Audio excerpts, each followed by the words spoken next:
She came to speak at our Journalists in Conflict conference in May and already gave at least the third-year students here a lot of information about investigating government corruption and all sorts of corruption.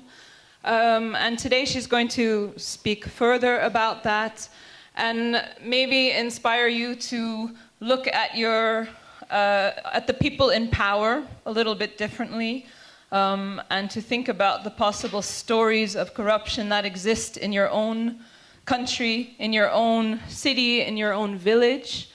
I have trouble with the name, so I brought my paper to get it right. Can you please give a very warm welcome to Andjela Milivojević from Serbia?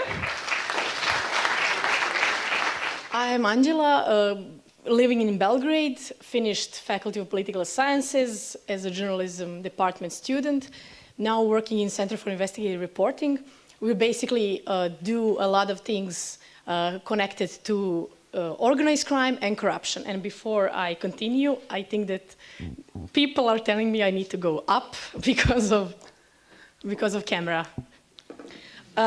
Okay, so I'm going to talk to you, as you see here, I'm going to talk to you about journalism in a fight against corruption, because as my experience is until now, it's a really big problem in a lot of countries, and I don't really think that there is a country without corruption.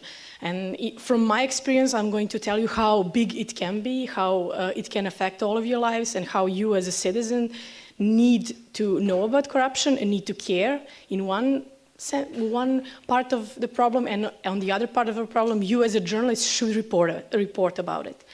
So this presentation is going to basically be about that. I want to try to get into corruption, but not in a bad way, in a way that you start doing corrupt things, but in a way that you smell it, you see it, and you want to report it, and you want to stop it. In some part of the way, as a journalist, you can report about it. So, yes, before I continue to this, I just want to, this scheme, I want to say congratulations to Sarah and her team, because this scheme about all of us connected, that's basically what we do every day in my job, trying to get these corrupt people. So really great job connecting all of us to Sarah and basically giving me the opportunity to maybe try to explain to you how corruption basically works. So these billboards were all around Serbia last year. What happened? Okay, so these billboards were built by Serbian Anti-Corruption Agency. Serbian Anti-Corruption Agency is trying to raise awareness about corruption in Serbia, because it's a really big issue. And they are trying to tell to the people of Serbia how much corruption steals the money. So first slide, it's in Cyrillic and in Serbian, I'm going to translate you. Corruption in Serbia steals more than 300 schools every year. Second picture tells you that corruption in Serbia steals 5,000 kilometers of roads in Serbia, and third one tells you that more than 70,000 medical equipment is stolen every year because of corruption in Serbia. So that is something that I, as a citizen, think it's really wrong. It shouldn't be happening, and for a country as Serbia, so poor and so struggling with democracy, something that should be reported about. So what do you think about corruption here in Belgium? Do you think that there is a corruption here? Or this is like a haven country where everything is great? Do you know about corruption generally here? Do you speak about it? Do you think that this country has issues with corruption? I think that people, yes? Yeah, you think so? Yeah. Just take a look at this. This is something that Transparency International does every year. It's something called corruption index in every country. So they are trying to measure how corrupt public sector in every country is. So you see here that Denmark, your close neighbor, is actually in #1. And the most corrupt country in 2013 was Somalia. So what do you think where Belgium is in this scale? 32. Okay. 60. Well, Belgium, you can go to their website and you can really see they are great in creating these maps. Belgium actually is 15. And yes, 15. And what do you think about Serbia? 8, ili 80. Okay, you're close. 72. So you are much, much better in corruption, in dealing with corruption than Serbia. Sorry. But that doesn't mean you don't have problems.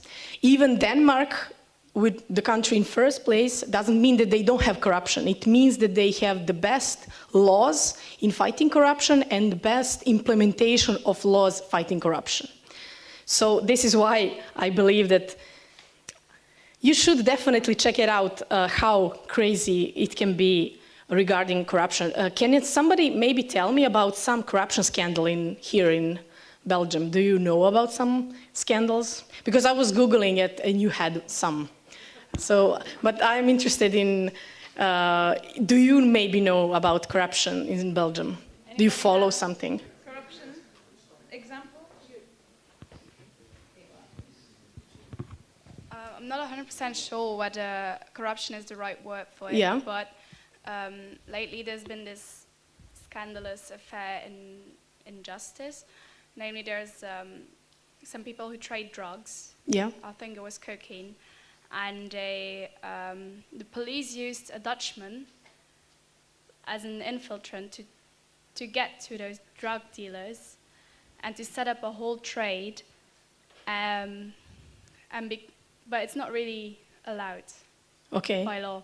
So it's a kind of corruption, but it's not fully corruption. It's more like a mistake by the police to have done it that way. Yeah, well, misuse of your authorities is also, if you are doing it for somebody else, can be corruption. So I don't know what the motives were, but someone else, do you have some crazy politicians earning crazy money and you don't know where he has villas and like Ukraine, do you know about the case in Ukraine and their president, ex-president, who had villas and crazy, crazy fortune, and he was only a president and nobody knew where his money comes from? No? I was reading about one scandal here in Belgium. Yes? Yeah. Yes, I want to hear about your scandals. Yeah, so the most known, I think everybody knows it, is the Augusta scandal. I read about it, yeah. But we also had a scandal with our prince, the youngest son of our late king, who got money from the Navy and restored his villa with it. So it was a kind of corruption. And the royal family has a lot of corruption, but not everything is known. But okay. So you have a royal family corruption thing. Okay, and do you have something problematic in roads, in construction, in something like that? Well, generally, corruption exists everywhere, and what I am trying to tell you is that all of you, when you go out from this school, and some of you will do, as Professor already explained to you, the great job of investigative reporters, corruption is a thing that you cannot avoid. Investigative reporters always go around corruption or organized crime. In my opinion, and in my experience, I never wrote a story in which some part of system, some politicians, some people weren't corrupt. They were corrupt by organized crime groups, they were corrupt by politicians, they were corrupt by business people. It's all around money, and money brings bribery, and bribery brings corruption. So that is why I think that you as reporters who will be investigative reporters are not going to report on a daily basis. Investigative reporters go beyond that. You do your job for months. I had the opportunity to work on one story for more over a year because we needed so many documents, so many sources, so many checks again and again and again, just to see that we are right in one story. So you go always beyond what daily newspapers or television is reporting, and you dig all the time, and you search all the time, and you ask all the time, why is this? Where is this person? Who is this person? Why is this like this? So when you go and investigate some corruptions and some scandals, you want to know exactly what happened and how did it happen. And that is your job as a journalist to explain to readers, this politician is corrupt, this is how he misused our money, our people's money, and this is how he spent it, and this is what he should pay, basically, maybe to go to jail or to give the money back, basically just to try to pinpoint on him. And we in my organization believe that our job is to pinpoint on people, organizations, businesses who misuse our money through corruption. We believe that if we tell to the audience who is doing what in what sneaky and dirty way, that we are going to help the citizens decide better on the different topics. So furthermore, these pictures, I just wanted to tell you how corruption is part of every single part of a society. These pictures are some of the stories that we did in the last 6 months or something. And corruption is everywhere. First story is about with cars. It's about police officers who misuse public cars. They go around making traffic offenses and they never get paid. They don't get fined. Even though they go through a red light, they are crazy around Belgrade, but they never get a ticket for that. And it's because they are in big places and through corruption, they don't do it. It's a police thing. We have, the second thing is with medicine, in health issue, when pharmacies are selling drugs that are not legal, but you can find them in Serbia, illegal drugs that people get without recipes, without permission. In sport, this picture here is about football, the leaders of football groups. So anybody who is into sport is a really corrupt area. Football groups have their own leaders, and these leaders in Serbia are really powerful. So they were infiltrated into selling football players. And they were doing it in a sneaky way. They were taking bribery all around, so they're crazy thing doing it. The third thing is about church, religion. We wrote a story about how church in Serbia is taking money from criminals and taking money from them to build churches. And we explained how all this system of corruption and not reporting where the money comes from created a really crazy infrastructure in church. So a really interesting story. And religion is something that when you think about, besides of sex scandals, you don't really know about financing of church. So that is something definitely in Serbia that is an issue. Education, the biggest picture is about our minister of police. We discovered that he forged his PhD, and we reported about it. So education, every single part of society can be infiltrated by corruption. And you, whenever you think about investigative reporting, and you maybe think about this politics, and maybe it bores you, but it's not only politics, it can be economy, it can be ecological thing, it can be medicine, it can be sports, it can be anything that you can think of. Anything that you think it's important and you really want to report it. So that's something definitely that you should think about and write about. And maybe those pictures were our local stuff. These stuff are international. It's really great. We were part of one project called, as you see, Laundromat. It's about the biggest scheme of money laundering in Russia. 20 billion of Russian money was basically stolen from Russian people by corrupt politicians. reporters from Serbia, Bosnia, Romania, Latvia, Russia.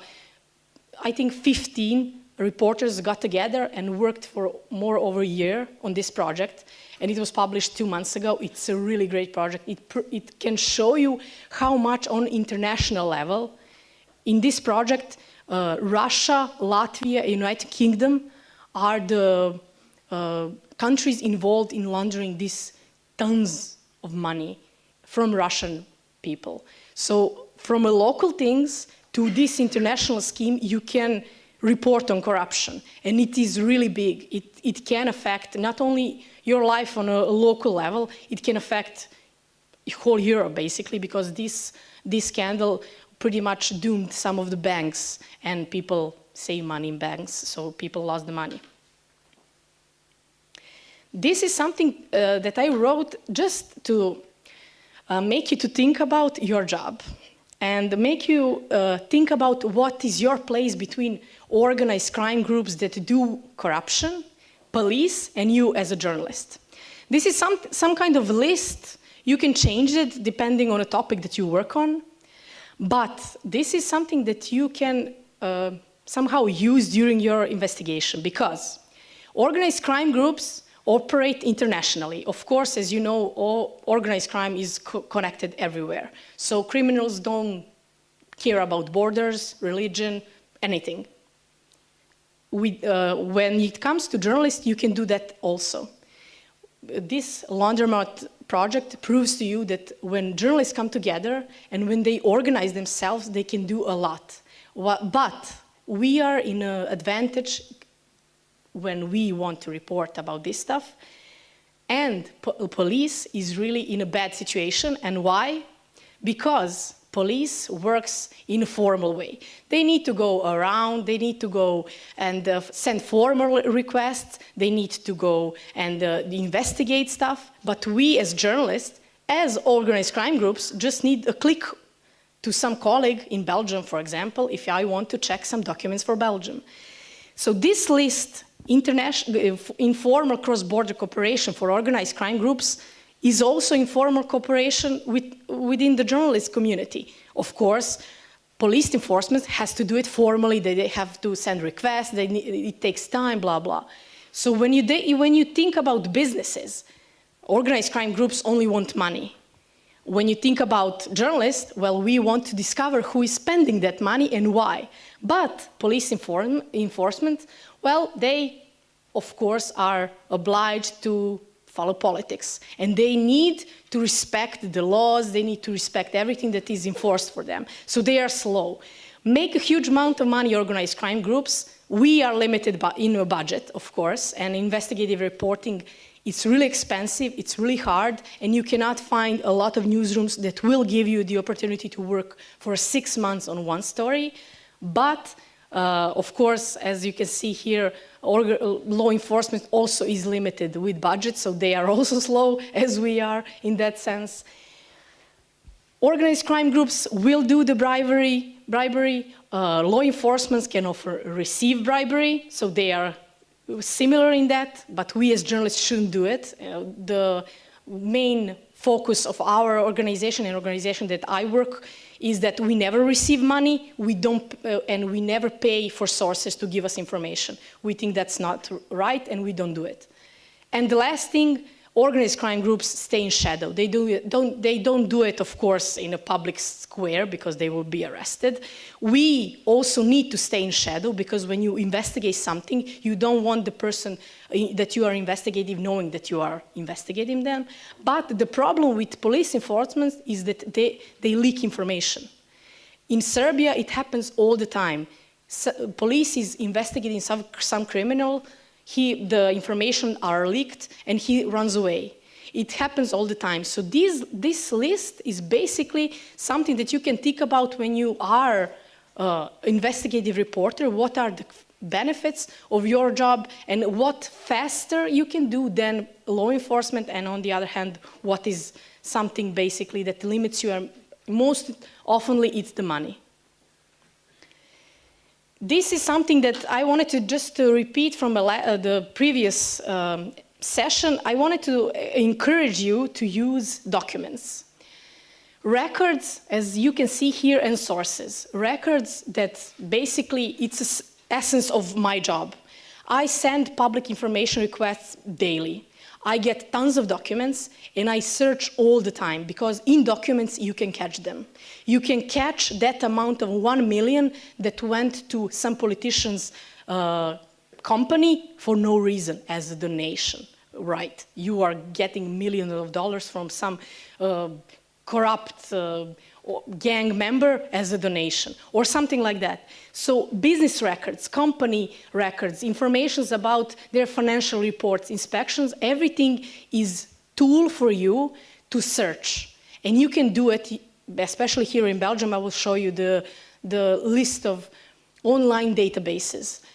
Land records, who has what, house, a car, a building, a boat, everything is basically a tool for you to find the money, where the money goes and where the money comes from.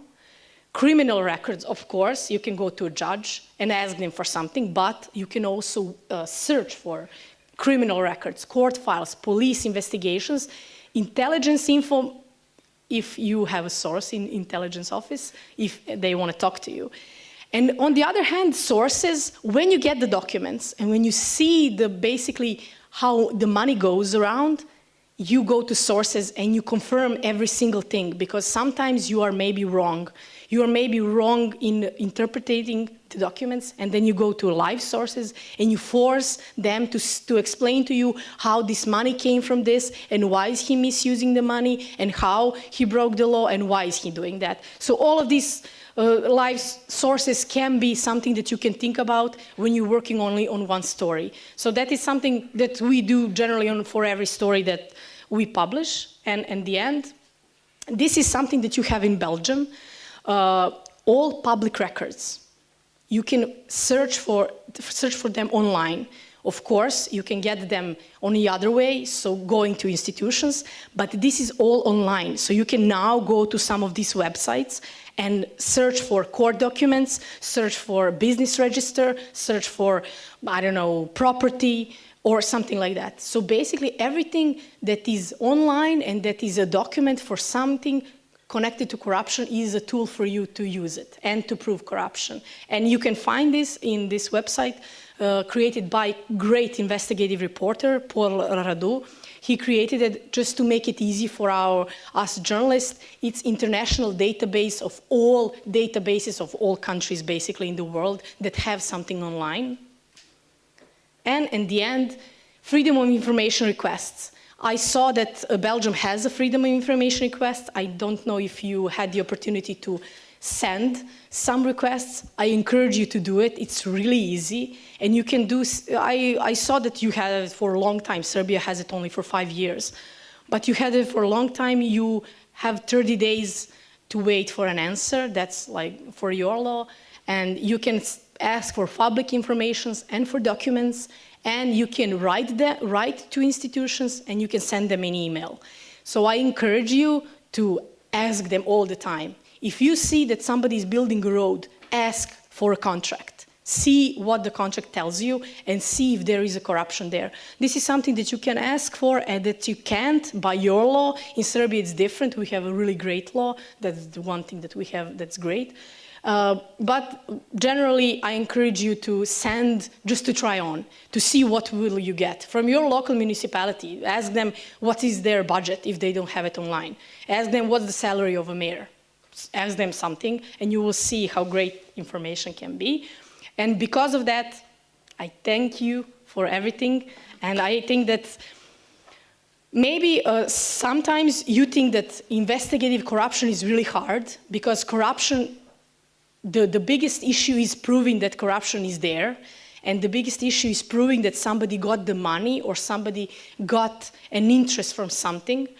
But when you use the tools that you have, and when you are really persistent, and when you get all the documents, when you talk to right people, I think that sometimes you will get the great stories. And because of my job, I did the craziest stories about corruption and again, in organized crime, and those stories were really important, and a lot of people didn't get jailed, but they are on trials. So sometimes you did that impact, sometimes you don't. But the point is that it's really important to report about corruption because it's like some kind of a disease in every single country that we live in. So that's it for me. Thank you very much.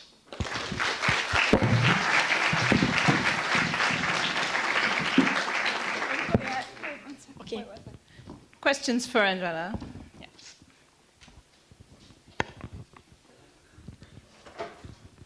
Have you ever experienced a case where it happened that your personal life became endangered? Personal life, no, in a physical sense. So nobody ever tried to beat me or something. I mean like your public life, like they start to know relatives and persons. Well, in a case of a minister of police, because I was writing a story, they basically were, I don't know, trying to make up lies about me personally. For example, that I stole the documents, that I weren't ever in that faculty, that I hate the minister, so that's why I'm writing the story. You know, those kind of things that make you feel bad, but you just don't care because you know they're doing it on purpose and they're doing it to piss you off. But they never threatened me in a physical sense. They often send, I don't know, anonymous emails saying, well, you shouldn't do that, blah, blah, but nothing serious. We are really cautious in a security sense. We do a lot of stuff in protecting ourselves, in doing interviews, going around, taking documents. We check 1,000 times everything. We have fact checkers in our organization. So when I write the story, fact checker goes through all the documents and goes through every single sentence that I write and asks me, how do you know this? How do you know that? So that is basically my biggest protection, that I got the story right.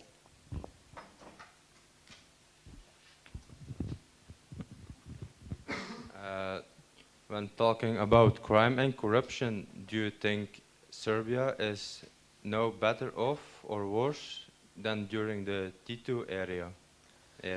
Well, it's definitely better now. It's better now because we have some kind of attempt of democratic system. We have elections, we have opposition and stuff like that. During Tito's period, it was really the corruption basically functioned the same because all the parties do is employ their own bodies. So we have a lot of people working in government just because they are in party members. And corruption stayed the same, but I think that institutions who deal with corruption are now much stronger. So one of the proof is that last year we had one big trial against one of the richest people in Serbia who was arrested, and he's on trial now for misuse of privatization process, and because of corruption he got away with it during 1990s period and during 2000, but now he's in jail and in trial. So I think that institutions are now much stronger. Thank you. More questions? No? Andjela, you work for a small website, but do mainstream media pick up the stories that you write about so that you have influence on them as well? Depending on who we write about. We always publish our stories on our website for free, and we often, when we think that story is really big, we try to give the story to mainstream media for free and ask them, please publish it, it's really important, please, people need to see this. And often they refuse because, for example, this story about Minister of Police, nobody wanted to publish it. A lot of stories are declined. Well, because this minister is in a ruling party, he's Minister of Police, one of the most powerful person in Serbian political system. So basically, nobody wants to mess with that, and they said, well, he forged his PhD, it's not something important. But after we published the story, a lot of people got interested. Everybody was talking about it. Even international newspapers thought it was important, even though local newspapers weren't. So I don't know, we had people calling me from Reuters to ask about the case and stuff like that. So basically it was really, really crazy that local media or national newsrooms were ignoring the fact that everybody know that people got the information from internet. So basically internet is pretty much the only free space that we have now, because mainstream medias are pretty much in control of the ruling party.